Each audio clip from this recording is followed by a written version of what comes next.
It's Wednesday, the 4th of March 2026. Welcome to the Fast 5 Business News by Fear and Greed, where we give you the top 5 business stories you need to know in just 5 minutes. I'm Michael Thompson, and good morning, Sean Aylmer. Good morning, Michael. Sean, 5 stories, 5 minutes. Let's go. Story number 1. Reserve Bank Governor Michelle Bullock has warned that a rate hike at the March board meeting in less than a fortnight is a live option. She said that the Iran conflict and the surge in oil prices are really adding a new inflation risk on top of what was already a very tricky picture for the central bank. Headline inflation is running at 3.8%. We know that. Trimmed mean is sitting at 3.4%. Both of these are well above the Reserve Bank's target band of 2 to 3%. That's right. Speaking at the AFR's Business Summit, she also defended the February rate hike as the least bad option. She said it'll take some time to sort out the impact of the Middle East conflict. It's already pushed up energy prices. If it slows the world economy, though, it could actually reduce inflation over time. She admitted the bank got it wrong when it assessed supply and demand in the economy were coming back into balance in the second half of last year. That, of course, prompted it to cut interest rates, basically misjudged how strong private demand would be in the second half of 2025, overestimated the economy's supply potential. She talked about that supply potential being somewhat lower than previously assessed. In English, that just means productivity's been weaker than the Reserve Bank thought. Bullock agreed that AI could be the solution to the country's productivity challenge, but added it won't result in anything anytime soon. And also, she didn't think there'll be big job losses in the short term. What does this mean for someone sitting there listening to this right now with a mortgage, Sean? So if you were hoping they're going to get a rate cut, which we were a couple of months ago, no chance. Rates went up in February. Now there's a genuine chance they're going to go up again in 2 weeks' time. We've got GDP figures coming out today. If that comes and shows that the economy's pretty strong, wow, we may get a rate hike. If it comes and says the economy's weak, that makes it much harder for the Reserve Bank. Does it raise rates into a slowing economy justify inflation? That's a tricky one. Certainly is. All right, on to story number 2 now. And on day 4 of the war in the Middle East, the US and Israeli strikes on Iran continued while Israel exchanged fire with Hezbollah militants in Lebanon. Qatar said it had shot down 2 Iranian jets, while the US said 3 of its jets were downed by friendly fire from Kuwait. Iran said the Strait of Hormuz was closed and has threatened to attack ships that are transiting that oil route, which is absolutely vital for the flow of oil throughout the region. And Australia's Middle East ADF headquarters was hit by an Iranian missile.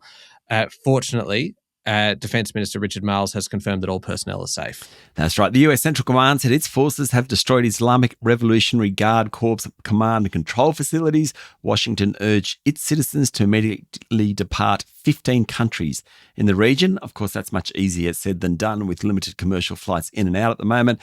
Meanwhile, President Donald Trump said the war could last far longer than 4 or 5 weeks. He didn't rule out the possibility of US boots on the ground. Back home, Foreign Minister Penny Wong said the number of Australians stranded in the region dwarfed any previous consular assistance operation, and the Albanese government urged motorists to not panic buy petrol ahead of likely price increases.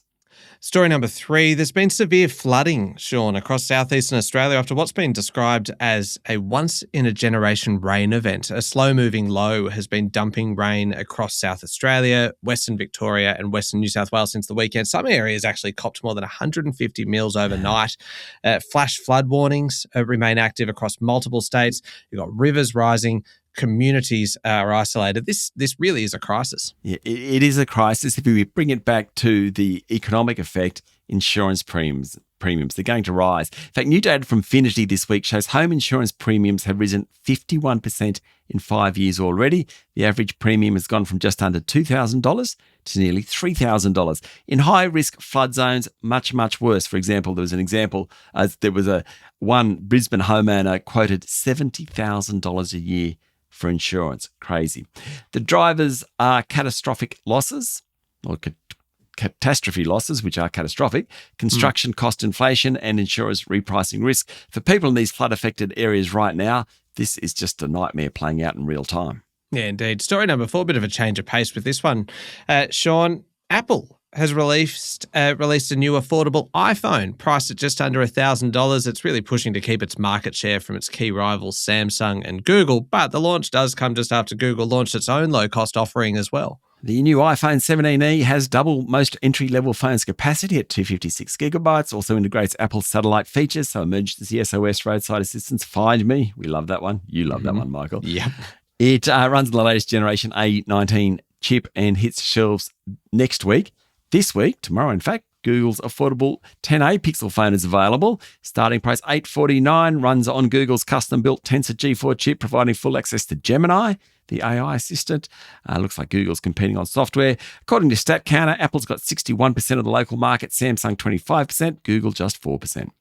Last one, story number 5, weight loss jabs. This is quite extraordinary. They could be given by paramedics at the scene of a heart attack to cut the risk of complications after researchers found that drugs like Wegovy and Ozempic had a powerful effect in actually preventing tissue damage, and that then has the potential to cut the risk of serious problems that affect up to half of all patients suffering a heart attack. A new study led by the University of Bristol and University College London looked at GLP-1 drugs. Now, previous studies have been about what they can do to reduce the risk of heart disease.